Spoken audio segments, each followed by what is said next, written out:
तुम्ही चष्माचा विचार करताय, नवीन स्टाईल पाहिजे, ब्रँडेड पाहिजे आणि परवडणारा पाहिजे, तर आजच भेट द्या चष्मागृहाला। येथे तुम्हाला मोफत डोळे तपासणी करून मिळेल। ज्येष्ठ नागरिकांसाठी एकूण 30% सवलत, पोलराइज सनग्लासेस 40 ते 50% सूट, लहान मुलांसाठी असंख्य फ्रेमच्या व्हरायटी। मिरजमध्ये सर्वात जास्त चष्मा फ्रेम्स व्हरायटी, कोणत्याही ब्रँडेड फ्रेम्सवर मिळवा 50% सूट। आजच भेट द्या चष्मागृहाला। आमचा पत्ता 87 tower, Hira hotel chowk, market road, Miraj. Mobile number 7030785757।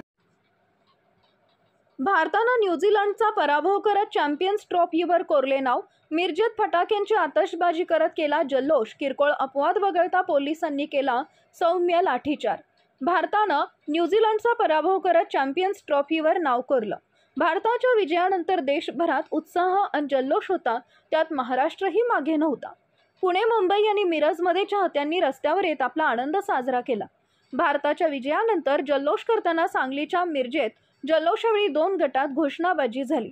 अखेरीस पोलिसांनी गर्दीवर नियंत्रण मिळवत जमावाला पांगवले। भारतानं न्यूझीलंडचा पराभव करत चॅम्पियन्स ट्रॉफीवर नाव कोरल्यानंतर विजय साजरा करण्यासाठी मिरजेतील लक्ष्मी मार्केट परिसरात मोठ्या संख्येनं तरुण एकवटले होते। दोन्ही गटाकडून जोरदार घोषणाबाजी सुरू झाली। यावेळी भारताचा विजय साजरा करणाऱ्या तरुणांनी जल्लोष सुरू होता, यावेळी तणावाचं वातावरण निर्माण झालं। पोलिसांनी दोन्ही गटाला हुसकावून लावण्याचा प्रयत्न केला। दोन्ही गटाकडून जल्लोष साजरा करण्यात येत होता। यावेळी कोणताही अनुचित प्रकार घडू नये यासाठी पोलिसांनी लाठी हातात घेऊन दोन्ही गटाला पांगवले। रोहित शर्माच्या नेतृत्वातील भारतीय क्रिकेट संघानं चॅम्पियन्स ट्रॉफी जिंकल्यानंतर सांगली आणि मिरजेत जोरदार जल्लोष साजरा करण्यात आला। भारतीय संघानं न्यूझीलंडला पराभूत करून दणदणीत विजय मिळवला। मिरजेतील लक्ष्मी मार्केट चौकामध्ये मिरजकरांनी जोरदार जल्लोष करत फटाके फोडत घोषणाबाजी करत क्रिकेट प्रेमींनी आनंद व्यक्त केला।